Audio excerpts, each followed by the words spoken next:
Kalau ini konspirasi, ngapain coba susah-susah pakai APD segitu tebelnya? 8 jam.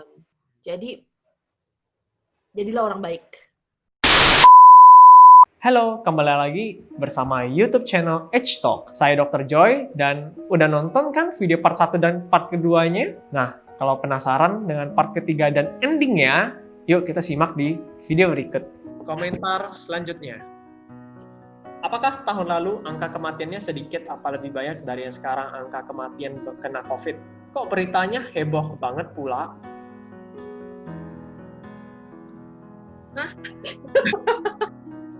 Enggak. Ini komentar tentang itu yang Kalimatnya kayak, ini komentar tentang yang post yang di IG itu yang berita duka cita. Kok baru tahun ini kayak di post-post terus gitu? Kenapa yang sebelumnya tuh nggak ada dokter yang meninggal apa? Kok ini pas COVID aja baru di post berita duka cita gitu. Kayak gitu. Oke. Sama hal yang aku pakai pemisalan tentara aja ya, misalnya. Emang tiap tahun nggak ada tentara yang meninggal? Ada. Tapi tentara yang meninggal di medan perang itu lebih dihargai. Dapat penghargaan, keluarganya dikasih penghargaan, dikenang, dikuburkan selayaknya pahlawan. Ya seperti itu. Dokter tiap tahun ada yang meninggal. Tapi sekarang meninggalnya ini di medan perang ibaratnya. Medan perangnya itu di rumah sakit, apalagi yang ngurusin pasien COVID. Oke. Next. Dikit-dikit corona seheboh itu kan kah? Saya lebih takut gak kerja terus gak bisa nafkahi anak istri ketimbang corona. Hidup mati jodoh udah ada yang atur. Selagi kita giat ibadah, jaga kesehatan, itu udah cukup buat obat corona yang katanya mengerikan ini. Wong artis luar aja kena, pangeran aja kena, katanya padahal udah sehati-hati apa mereka, tapi kalau yang di atas berkendak ya kena. Corona hoax. Dikit-dikit corona, seheboh itu kah? Ya seheboh itu, lihat aja angka yang meninggal karena corona berapa banyak. Yeah. Ya seheboh itu sampai bikin krisis global, ya seheboh itu sampai bikin harga saham turun, banyak negara-negara besar resesi, bahkan Indonesia pun hampir resesi. Hampir. Menuju bahkan katanya. Ya. Terus hidup dan mati, lebih takut tidak bisa menafkahi. Betul, makanya kalau menafkahi pakai masker, jaga jarak, cuci tangan. Pulang, pisahkan barang-barang yang dari kantor dan tidak dari kantor. Makanya itulah pentingnya new normal yang benar. Masalahnya keasikan kerja, maskernya taruh di dagu, di leher, di jidat. Kayaknya nggak ada di jidat sih, dok. Jadi gini. Silahkan bekerja, tapi tetap menaati protokol kesehatan, jaga jarak, dan lain-lain. Karena banyak yang tidak taat, sehingga angka penularan meningkat, ICU penuh, ventilator habis digunakan, makanya di PSBB-kan lagi sekarang. Iya. Kalau misalnya semuanya bisa taat, banyak kok negara-negara yang masih bisa tetap beraktivitas dengan kondisi new normal. Karena masyarakatnya itu taat, mau mengikuti protokol. Masalahnya sampai hari ini pun kalau kita jalan-jalan ke jalan ke dalam mobil aja nih ngeliatin, salah juga, kita naik mobil aja nih kalau misalnya ngeliatin orang jalan naik motor, itu kalian bisa lihat mereka jarang banget ternyata yang pakai masker, yang jalan-jalan kaki itu. Aku juga bingung kenapa, atau nggak ngumpul-ngumpul tetap. Oke.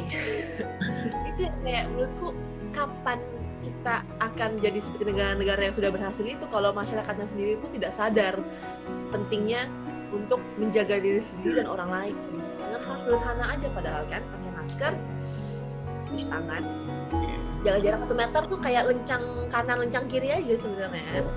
Iya. Ini sebenarnya segampang dan sesimpel itu, cuma kayak masih banyak orang yang kesadarannya masih rendah gitu. Oke lah, setuju lah, nggak bisa nafkahi anak istri. Maksudnya new normal itu bahkan udah tidak melarang kita untuk kerja, meskipun tetap ada beberapa industri yang memang masih nggak dibolehin seperti bioskop gitu ya dan lain-lain. Ya oke lah, tapi masih sekarang kan udah new normal, beberapa industri udah boleh dibuka. Masih kita mengerti lah ya, ada yang kerja di kantor bisa WFH, itu beruntung banget, ya kan dok? Tapi kalau bayangin orang-orang yang pekerjaannya yang nggak bisa WFH, misalnya ojek online dan lain-lain, ya oke lah, tapi masih mereka bekerja, tapi harus tetap ada protokol kesehatan gitu. Bukan melarang bekerja, tapi justru Anda bekerja oke, tapi tolong patuhi keselamatan gitu, dan protokol kesehatannya harus diperketat gitu. Oke. Betul. Oke, betul. Apakah semua penyakit sekarang dinamakan COVID-19 paru-paru? Apakah namanya COVID juga dianjurkan rapid test, tapi dokter tidak memastikan hasilnya negatif atau positif, terus dianjurkan ke swab? Jika demikian, apa gunanya rapid test? Terus sakit paru-paru jadi terbengkalai, sekarang fokusnya ke swab. Sedih nggak sih kalau keluarga kalian digituin? Gimana tanggapan dokter Jill? Kalau misalnya sudah di rapid dan di swab, dimanapun kalau itu di dokter yang melakukan, pasti dia akan kasih tahu hasilnya negatif atau positif, supaya bisa dipikirkan untuk pemberian terapi atau tracing pada orang-orang di sekitarnya gitu. Jadi nggak asal tes terus hasilnya diumpetin, nggak gitu juga, pasti dikasih tahu, karena tujuan tes apa sih? Tujuan tes adalah supaya kalau positif segera diterapi dan orang-orang sekitarnya pun bisa segera diobservasi. Oke, saya mau tanya dok, kenapa tidak ada yang menunjukkan jumlah pasien yang meninggal akibat penyakit bawaan? Selama ini saya lihat di media-media keterangannya meninggal karena COVID. Kenapa tidak dirincikan lagi meninggal karena COVID dan penyakit bawaan?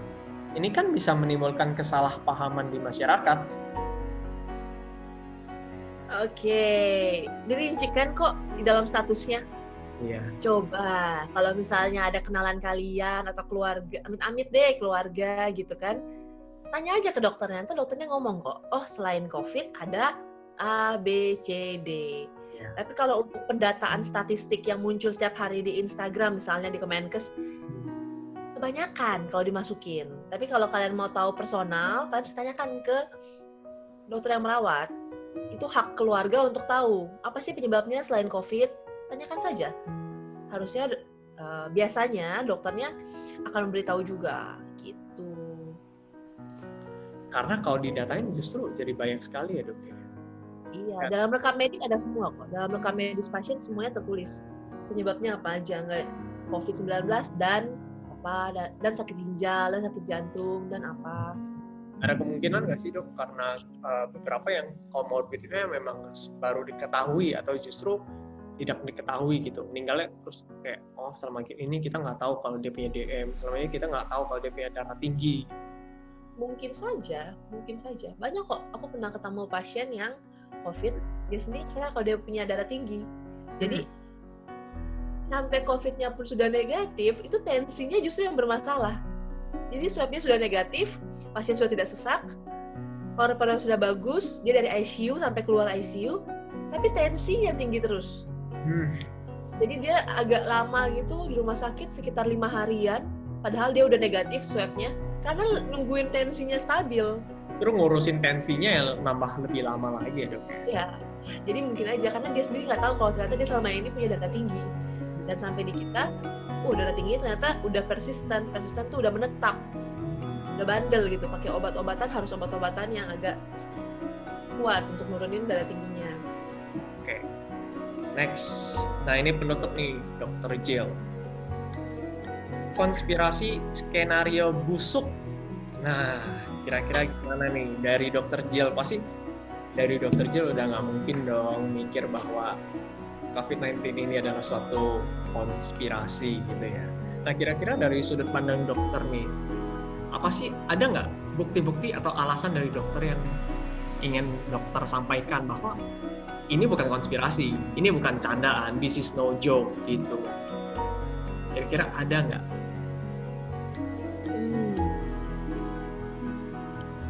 Kalau ini konspirasi, ngapain coba susah-susah pakai APD segitu tebelnya, 8 jam. Kalau ini konspirasi, ngapain coba presiden ngasih sekian banyak anggaran negara untuk kesehatan, untuk perkembangan ekonomi, untuk penguburan yang harus disediakan khusus oleh negara. Kalau ini konspirasi sih, nggak mungkin dong cuma Indonesia doang. Ini satu sedunia loh, di mana-mana ada yang terinfeksi. Iya. Kayak kalau dijadiin konspirasi kayak terlalu luas dan terlalu masif gitu nggak sih? Bahkan kayak ya hampir semua negara kena. Gimana cara mereka orang-orang, mungkin kalau konspirasi orang-orang politik gitu ya, kayak yuk kita bikin konspirasi COVID-19 gitu, yuk kita bikin orang-orang meninggal gitu, kayak dokter aja meninggal gitu loh. Kira-kira dari Dr. Jill kenapa sih bisa orang-orang berpikir bahwa ini masih konspirasi? Aku bingung sih kalau ini, karena kalau menurutku cara terbaik untuk menyadarkan yang konspirasi ini sampai ada orang terdekat mereka yang jadi korban. Itu kalau kenyataannya seperti itu, karena biasanya orang-orang yang sadar itu adalah saat orang sekitar mereka jadi korban, baru mereka sadar, oh iya ini beneran ada loh COVID-nya. Kalau aku sendiri karena aku melihat langsung pasiennya. Iya.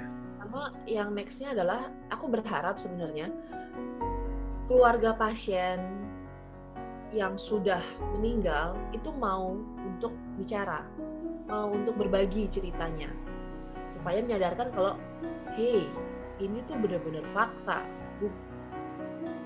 Aku udah kehilangan keluargaku karena COVID. Dan ini bukan main-main. Kayak misalnya aku suka banget tuh emang yang ada yang gadis yang menceritakan pengalaman kehilangan kakak dan orang tuanya itu harusnya dengan video itu orang udah sadar sih kalau ini bukan konspirasi lagi. Masa dia mau ikut-ikutan konspirasi dengan kehilangan tiga orang penting di keluarganya? Itu kan aneh banget. Masalahnya adalah banyak yang tidak mau bercerita, banyak yang keluarganya sudah jadi korban tidak mau bercerita karena masih ada stigma lah. COVID malu ya. COVID itu bukan aib. COVID bukan aib. Yeah. COVID adalah penyakit yang semua orang bisa kena. Semua orang bisa menjadi korban. Semua orang bisa mengalami gejala beratnya. Bisa-bisa aja. Jadi kalau yang punya pengalaman pernah tertular atau yang orang terdekatnya bahkan jadi korban serius, itu adalah orang-orang yang paling tepat untuk mengedukasi orang-orang keras kepala itu kalau menurutku. Dokter mau ngomong apapun semakin dibilang konspirasi kalau terus makin ngomong. Memang orang-orang yang mengalami langsung yang paling bisa untuk bicara. Iya. Gitu. Oke. Kira-kira nih pesan dari Dr. Jill nih. Mungkin Dr. Jill udah cukup capek ya, masih melihat banyak masyarakat yang masih percaya bahwa ini konspirasi, yang kurang kesadaran. Kira-kira ada nggak sih pesan terakhir?